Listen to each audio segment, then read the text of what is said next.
ആഹാ എന്താ രസല്ലേ കാണാൻ മാത്രല്ല കേട്ടോ, കഴിക്കാനും നല്ല ടേസ്റ്റാണ്. ഇക്ക പച്ചക്കറികൾ കൊണ്ടുവന്നപ്പോൾ ഉണ്ടല്ലോ, അതിന്റെ കൂട്ടത്തിൽ 2 ഫ്രഷ് വലിയ ബീട്രൂട്ട് ഉണ്ട് കേട്ടോ. അപ്പൊ തോരൻ എന്നും വെക്കുന്നതാണല്ലോ, എന്നൊന്ന് മാറ്റി പിടിച്ചാലോ എന്ന് വിചാരിച്ചിട്ട് ഞാൻ ഇതുകൊണ്ടൊരു ഡെസേർട്ട് ഉണ്ടാക്കാണ്. അപ്പൊ ഞാനുണ്ടല്ലോ ഇറച്ചിയൊക്കെ മുറിക്കണ പോലെയാണ് പച്ചക്കറികൾ മുറിക്കുക എന്ന് പറഞ്ഞാണ്ട് ഇക്ക എന്നെ കളിയാക്കലുണ്ട് കേട്ടോ. ഈ വീഡിയോ കണ്ടപ്പോൾ എനിക്കും തോന്നി അങ്ങനെ തന്നെയാണ് എന്ന്. ബീട്രൂട്ടൊക്കെ ചെറുതായി കട്ട് ചെയ്തെടുത്തിട്ടുണ്ട്. ഇനി ഇത് വേവിക്കാൻ വേണ്ടിയിട്ട് കുക്കറിലേക്ക് ഇട്ട് കൊടുക്കുകയാണ്. ആവശ്യത്തിന് വെള്ളം ഒഴിച്ചിട്ട് 2 വിസിൽ വരുന്നത് വരെ വേവിച്ചാൽ മതി. ബീട്രൂട്ട് വെന്തത് നല്ല പോലെ തണുത്തതിന് ശേഷം മിക്സിയുടെ ജാറിലേക്ക് ഇട്ടിട്ട് കുറച്ച് ബീട്രൂട്ട് വേവിച്ച വെള്ളം കൂടെ ചേർത്തിട്ട് അരച്ചെടുക്കുക. എന്നിട്ട് ഇതുപോലെ ഒരു കടായിലോട്ട് ഒഴിച്ചു കൊടുക്കുക കേട്ടോ. അപ്പോൾ ഇതുപോലെ ഇങ്ങനെ പൊട്ടിത്തെറിക്കും. അപ്പം നമ്മുടെ മേത്തക്കൊക്കെ തെറിക്കാതിരിക്കാൻ വേണ്ടിയിട്ട് ഇതുപോലെ അടച്ചു വെക്കുക കേട്ടോ. അപ്പോൾ ഇതുപോലെ അടപ്പുമ്മക്കൊക്കെ തെറിക്കും. അടച്ചിട്ടില്ലെങ്കിൽ ഇതൊക്കെ ഇപ്പോൾ പുറത്ത് തെറിച്ച് പോയേനെ. പിന്നെ ആവശ്യത്തിന് പഞ്ചസാര ഇട്ട് കൊടുക്കുക.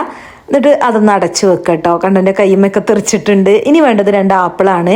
അപ്പോൾ ആപ്പിൾ ചെറുതായിട്ട് കട്ട് ചെയ്ത് കഴിയുമ്പോഴേക്കും ഉണ്ടല്ലോ പഞ്ചസാര ഒക്കെ മെൽറ്റായി ഇതുപോലെ തിക്കായി വന്നിട്ടുണ്ടാവും. എന്നിട്ട് ആപ്പിൾ അതിലേക്ക് ഇട്ടെടുക്കുക. പിന്നെ ഒരു പിഞ്ച് ഉപ്പിട്ട് കൊടുക്കുക. പിന്നെ ഏലക്കാപ്പൊടി ഇട്ട് കൊടുക്കുക കേട്ടോ. എന്നിട്ട് നന്നായിട്ട് മിക്സ് ചെയ്യുക. ആപ്പിൾ ഇട്ടതിന് ശേഷം വേവിക്കൊന്നും വേണ്ട കേട്ടോ. മിക്സ് ചെയ്തതിന് ശേഷം അതൊന്ന് അടച്ചു വെക്കുക. ഇനി നമ്മളുണ്ടല്ലോ വേറൊരു കടായി വെച്ച് ചൂടാക്കിയിട്ട് അതിലേക്ക് 2 സ്പൂൺ നെയ്യ് ഇട്ട് കൊടുക്കുക. പിന്നെ കുറച്ച് ചെറുതായി കട്ട് ചെയ്ത അണ്ടിപ്പരിപ്പും അതുപോലെ ഉണക്കമുന്തിരി ഇട്ടിട്ട് നന്നായിട്ടൊന്ന് റോസ്റ്റ് ചെയ്തെടുക്കുക. എന്നിട്ട് നമ്മുടെ ആ ഒരു ഡെസേർട്ടിലേക്ക് ഒഴിച്ചു കൊടുക്കുക കേട്ടോ. അപ്പം നല്ല ബീട്രൂട്ട് ആപ്പിൾ ഡെസേർട്ട് റെഡി ആയിട്ടുണ്ട്. ഇത് ചൂടോട് കൂടി കഴിക്കുന്നതിനേക്കാൾ ടേസ്റ്റ് ഫ്രിഡ്ജിൽ വെച്ചിട്ട് തണുപ്പിച്ചിട്ട് കഴിക്കാണ് കേട്ടോ. അതുപോലെ ഉണ്ടല്ലോ വാനില ഐസ്ക്രീമിൻ്റെ ഒക്കെ കൂടെ നല്ല സൂപ്പർ കോമ്പിനേഷനാണ്. അപ്പോൾ ഇനി ബീട്രൂട്ട് വാങ്ങുമ്പോൾ ഇതുപോലെ ഒന്ന് ഉണ്ടാക്കി നോക്കൊണ്ടു കേട്ടോ. നമുക്ക് ഫ്രിഡ്ജിൽ സ്റ്റോർ ചെയ്ത് കഴിഞ്ഞാലുണ്ടല്ലോ ഊണൊക്കെ കഴിച്ച് കഴിയുമ്പോൾ എന്തെങ്കിലും മധുരം തിന്നണം എന്ന് ആഗ്രഹിക്കുന്നവരുണ്ടാവുമല്ലോ എന്നെ പോലെ. അതുപോലെ ഷുഗർ ക്രേവിങ്സ് ഉള്ളവർക്കൊക്കെ ഇടയ്ക്കെടുത്ത് 1-2 സ്പൂൺ തിന്നുകയാണെന്നുണ്ടെങ്കിൽ ആ ക്രേവിങ്സ് മാറി കിട്ടും.